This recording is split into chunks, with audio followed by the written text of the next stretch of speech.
If Domain C feels like numbers and graphs that slow you down, this video is going to fix that. We're going to build a simple decision system so you can look at any vignette and immediately know what to measure, how to judge the quality of the measurement, and how to read the graph the way the BCBA exam expects. And if you want extra practice with instant explanations after this lesson, you can train with Domain C vignettes at bcbamockexam.com. Here's the game plan you should run on every Domain C question. First, identify the critical dimension. Are we trying to capture count, time, or some quality feature?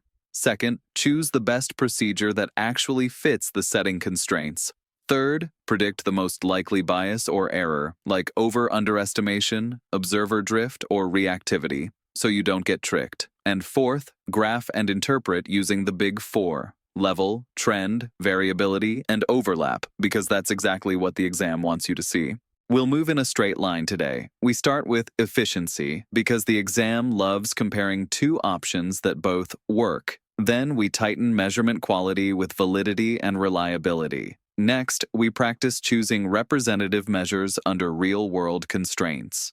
After that, we cover how to graph data, equal interval graphs, bar graphs, and cumulative records, and then we drill interpretation, level, trend, overlap, variability. Finally, we finish with procedural integrity, because if implementation is weak, your outcome data can lie to you. Let's start with efficiency. Think of efficiency as behavior change per unit of investment. Your investment can be time, effort, staff resources, or money. On the exam, you'll often see two interventions that both improve behavior, and your job is to pick the one that gets a better return.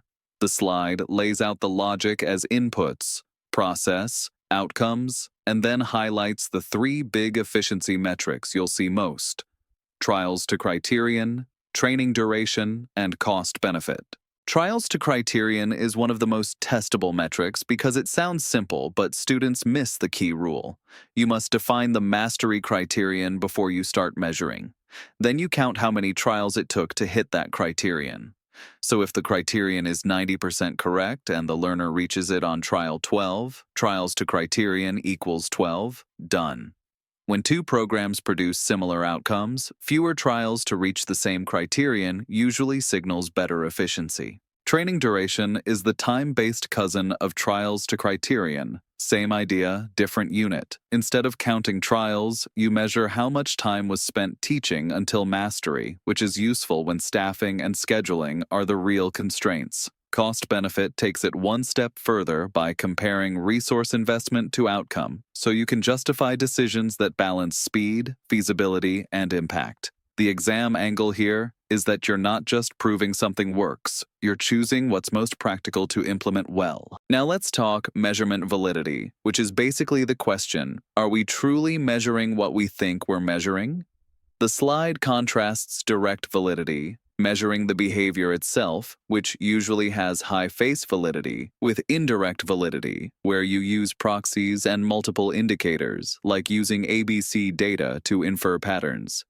On exam day, watch for wording like direct observation versus proxy measures, because that often tells you whether the measure is strong enough for decision-making. Reliability is about consistency. If measurement isn't consistent, you can't trust changes in the data. The slide gives two reliability types: test-retest consistency over time, and interrater, procedural consistency across observers. Then it lands on the exam favorite, IOA. Know the basic IOA structure, agreements divided by total ratings times 100, and also know the common mistakes, missing instances, scoring at different levels, or using different time windows, which can make IOA look high even when it's meaningless. This slide is basically your measurement errors that destroy confidence checklist. Drift is when measurement slowly changes over time in a way that can hide the true treatment effect or create a fake impression of change. Reactivity is when behavior changes simply because it's being observed or measured, creating artificial patterns. Observer bias is when expectations push scoring in a particular direction, especially dangerous because it can create a false sense of reliability if everyone is biased the same way. When a question asks you to evaluate reliability, always scan for these threats. Here's the constraint reality check. When resources are limited, you don't get to pick the perfect measurement system. You pick the most representative system you can sustain. If time is tight, use efficient procedures, but stay locked onto the critical dimension. If staff is limited, simplify and train multiple people so measurement isn't dependent on one observer.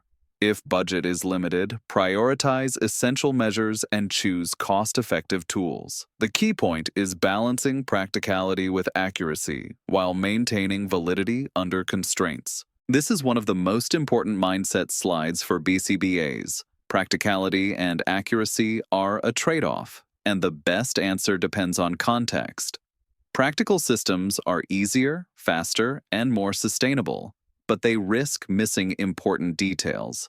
Accurate systems capture the critical dimensions precisely and support stronger reliability, but they can be too time-consuming for routine use.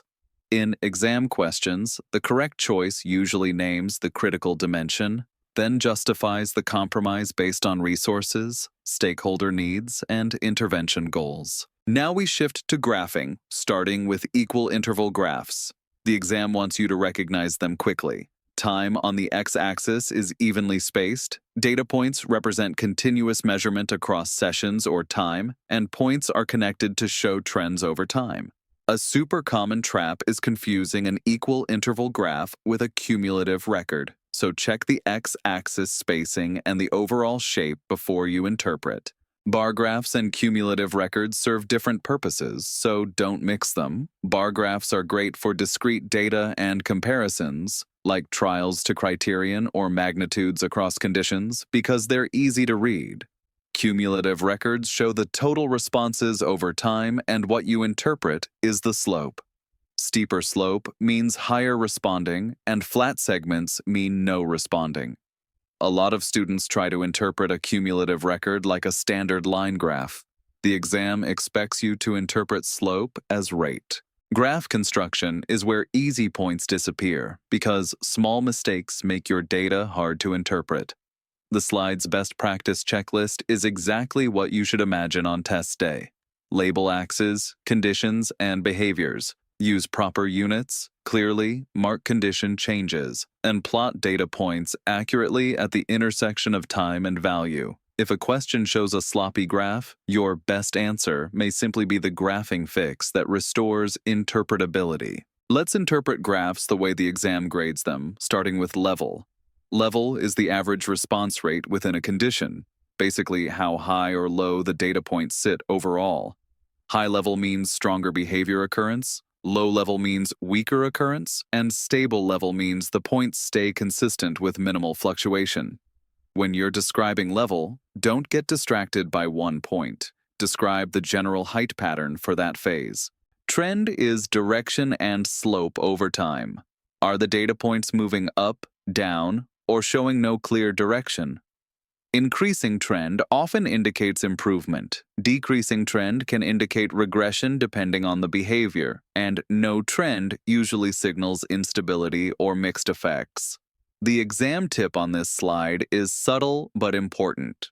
Look for consistent patterns and consider context because improvement depends on whether the behavior should increase or decrease. Variability and overlap are what separate looks good from strong evidence. Variability is how consistent the data are across measurement periods. Low variability makes patterns easier to trust. High variability makes conclusions weaker. Overlap is how much baseline and intervention data share the same range. Minimal overlap usually supports a stronger effect, while lots of overlap suggests the intervention may not be producing a clear change. A strong exam strategy is to evaluate variability and overlap together before you declare an intervention effective. Here's the exam perspective on analysis. BCBAs rely primarily on visual analysis of graphed data to determine intervention effectiveness. Statistical tests exist and can support conclusions, but on the BCBA exam, you're typically given graphs without statistical output, and you're expected to interpret behavior change visually. So if a distractor answer leans heavily on statistically significant, be cautious. Most of the time, the test wants you to talk about level, trend, and variability. Procedural integrity is where measurement meets implementation, and the exam treats it as essential. Accuracy-based procedural integrity asks, how closely did staff implement the steps as written? That matters because integrity directly affects outcomes. Poor implementation can make a great plan look ineffective. The slide gives 3 common measurement methods: percentage of correct steps out of total steps, time sampling where you observe integrity during specific intervals, and checklists with binary pass-fail scoring. Dosage and exposure expand integrity beyond did they do the steps. Dosage includes frequency of delivery, duration of sessions, and intensity, how much intervention actually happened per unit time, and you can measure it through direct observation or time sampling. Exposure is the learner's opportunity to respond, which can differ dramatically in whole group versus individual formats, and you can quantify exposure in time or trials. The key is that dosage and exposure shape procedural fidelity, so integrity data should capture what actually influences learning opportunities. This slide explains why procedural integrity can't be treated as a side note. Poor integrity can reduce effectiveness even when the intervention is well designed, and it can make outcome interpretation nearly impossible because you don't know whether poor results reflect a weak intervention or weak implementation. It also threatens internal validity and can lead you to misestimate the true treatment effect. The big takeaway is that even small deviations can matter, especially if they occur consistently or at critical steps. Improving integrity usually isn't mysterious, it's systematic training and performance support. Start with initial skill demonstration so staff can do the procedure correctly, then build practice with feedback until performance stabilizes. Add immediate correction and progress monitoring so drift is caught early. And if integrity is still weak, simplify the protocol. Make steps clearer, shorten decision points, and use checklists so the environment supports correct implementation. This is your trap radar slide, and it matches what we see in real exam items. The most common error is mixing up dimensions, like using trials to criterion when the behavior has multiple critical dimensions that aren't captured by trials alone. Another is misinterpreting trends and missing the functional story in the data. Students also ignore constraints, overlook bias, focus on the wrong dimension, quality versus frequency, or pick a procedure that can't capture the time-based nature of the target. If you remember one exam tip, remember this: wrong answers are often correct definitions applied to the wrong dimension. Let's turn this into exam performance with practice-style thinking. For efficiency, if Program A reaches criterion in fewer trials and has higher accuracy than Program B, that's a strong efficiency signal because you're getting better outcome with less teaching effort. For graph interpretation, don't just say, it's improving. Describe what you see in level, trend, and variability across sessions and what that implies about progress. For procedural integrity, if accuracy and dosage data are low, you improve integrity with training, feedback, checklists, and progress monitoring, and then you recheck outcomes once implementation is stable. Before exam day, your goal is to make Domain C feel automatic, so measurement selection, graph reading, and integrity decisions happen fast and accurately. Train your exam intuition by repeatedly asking, what's the critical dimension?